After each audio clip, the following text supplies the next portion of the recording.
Hotline from the National Coronavirus Helpline. For all the latest vaccine and restriction information, please visit health.gov.au. Otherwise, please wait on the line and an agent will be with you as soon as possible. Please listen carefully to the following options.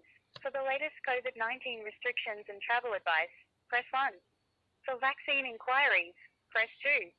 For testing locations and test inquiries, press 3. To have the latest restrictions in your state sent to your phone, including travel advice, press 1. To speak to the next available agent, press 2. To hear these options again, the call is recorded for quality assurance and we may ask you for your personal information to provide our service. You may be anonymous, although this may limit our service to you. Calls are answered by call takers who are trained to provide coronavirus information and advice, but who are not health professionals. If you wish to use a translation service, please inform the person who answered your call.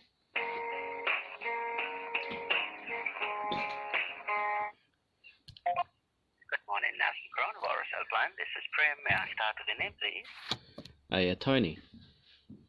Hi, Tony. Do you mind if I grab some of your personal info, or would you like to remain anonymous today just with the postcode? Just anonymous with a postcode. Sure. Your postcode, please. 2204. Thank you for that. How can you do that? Okay, I just have a general question about Centrelink payments. Now, I was informed by a friend of mine that they have been taken off. They have finished work because they didn't want to get the vaccine. Okay. And they're trying to apply for job seeker payments, I think that they mentioned. But they also mentioned that in trying to apply for a job seeker payment, they informed me that they require that Centrelink now requires people applying for that payment to be vaccinated. So I'm calling up to see whether there's any truth in that. Okay, so I just missed the last bit of what does Centrelink want to verify? Yeah, I just need to verify whether Centrelink is requiring that people who want to stay on the job seeker payment are required to be vaccinated, or if people that are applying for the job seeker payment are required to be vaccinated in order to receive that payment. Sure, let me quickly check what we have in that case. Okay. So the changes to the government support is at the moment changing, meaning had changed after the states or territories have reached 70% and 80% fully vaccination. And let me check with the individual vaccination. All right. Okay. So say that again. What was the 70% and 80% about? Sure. So the general COVID-19 disaster payment, which was the financial support such as job seeker and the COVID-19 disaster payment. So for that, it was going to be changed after the each state and territories were reaching 70% and 80% fully vaccinated. Okay, so how does it change once it reaches that threshold of 80%? Sure. So in that case, the disaster payment is the payment to help workers who are unable to earn income due to the COVID-19 state public order, and this may involve lockdown, hotspot, or movement restrictions. So in this case, you will be able to access the COVID-19 disaster payment under these circumstances. When does it end, the disaster payments? It has changed from when the states have started getting the vaccination rate up to 80%, but when it is ending, it is not provided the end date. But what I can do for you is I can provide you with the contact number for Centrelink, meaning the Services Australia, who is looking after disaster payments, and you can verify with them what the documents they require. Yeah, that won't be necessary. I'm just making a general inquiry on behalf of someone else, or many people actually. So is it true or not true now, currently, or within the next within the next month, that people who want to apply for job seeker payments would need to show that they have been vaccinated. Sure. So unfortunately, me being on the National Coronavirus Helpline, that is falling beyond our capacity. What the Centrelink is requiring at the moment for job seekers, unfortunately. Oh, so you don't know that, or you can't tell that? We don't have the information on our resources what Centrelink is requiring. So for that, you may have to contact the Centrelink itself. Okay. All right. So I'll do that. I'll make a note of that. Sure. So hang on.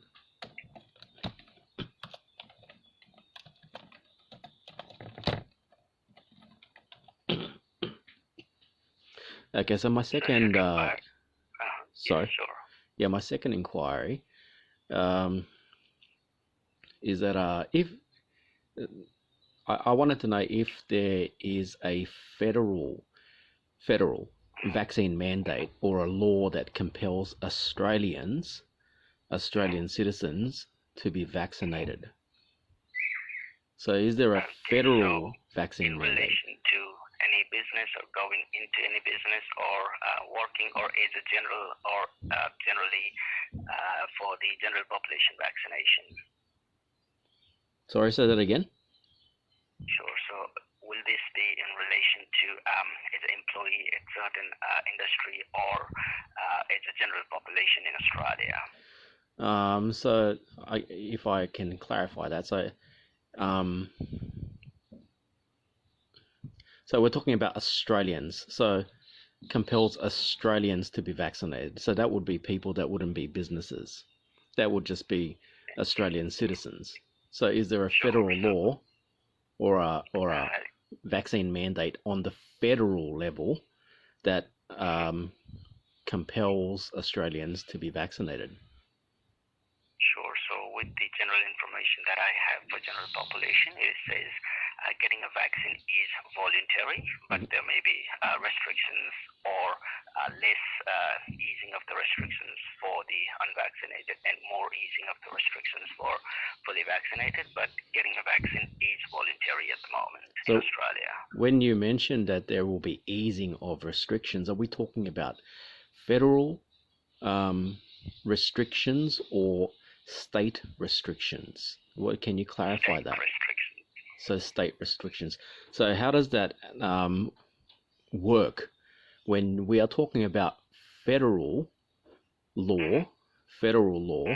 You're saying that there are no federal laws at the moment currently that mandate vaccines.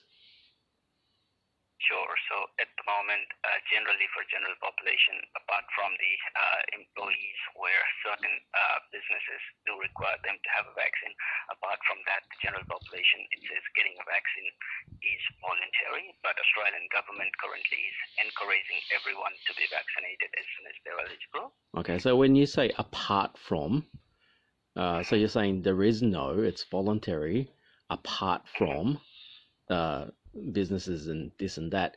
Are you saying that what the state mandates is binding on the federal government? Does that bind the federal government to? Totally. So how does that? How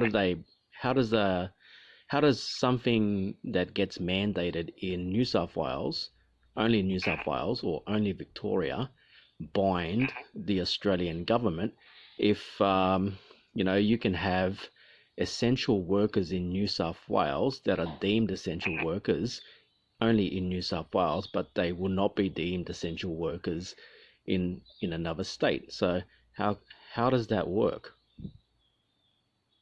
So there's a vaccination mandated by every state for certain employees or certain industries. So I can check that for you. But technically, the technical term, how the state laws and federal laws are working, or which mandates which, unfortunately, that is falling beyond my capacity. Yeah. But you're saying that we all know that states are trying or have mandated certain essential workers to take a vaccine, but you also have informed me that on a federal level there is no such mandate. But you're also saying, and this is where the conflict for me comes in, or the confusion, you're saying that federal has to follow or has to bind to what state has mandated. Now, I don't see how that works on a federal level. I thought federal and constitutional law would supersede any state laws if there were conflicts between states or between what the federal government has tried to implement. So if they don't have a specific law, and you're telling me that vaccines take up is voluntary for an Australian citizen, which is what we all are. If you take me out of New South Wales and I walk across the border to Victoria or Queensland, I'm still an Australian citizen. It doesn't matter what state an Australian citizen resides in, they still have to, all people are equal under Australian law.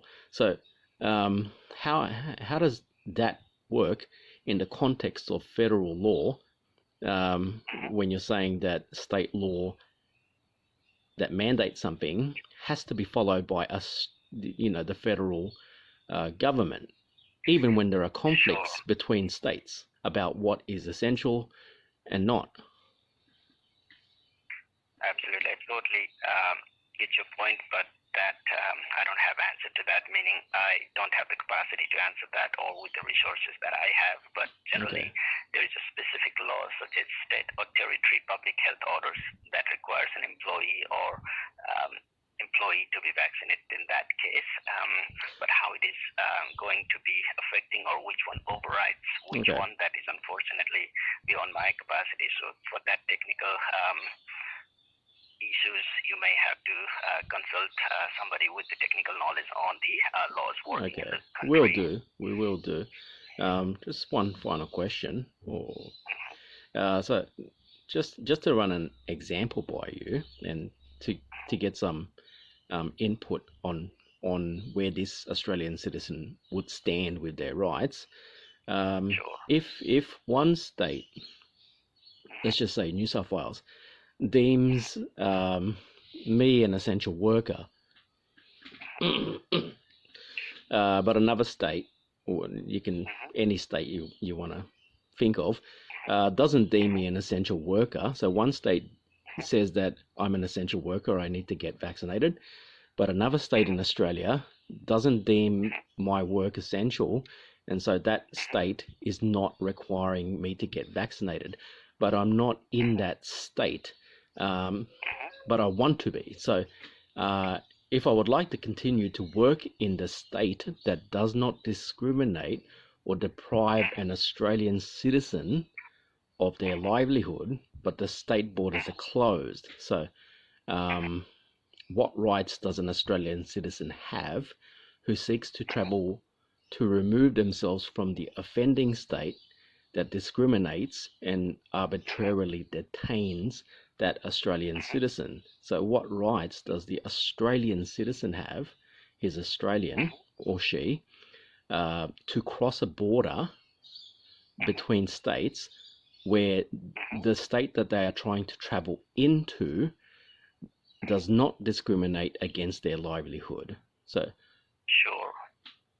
In that case, what I can suggest is, if you are looking to get into a different state from which state you are currently in, then following the travel restrictions imposed by your destination, meaning your arriving state, you can follow that and you can get into that state. So if there are any travel restrictions, please abide by that, and after that you'll be allowed to go into your destination state.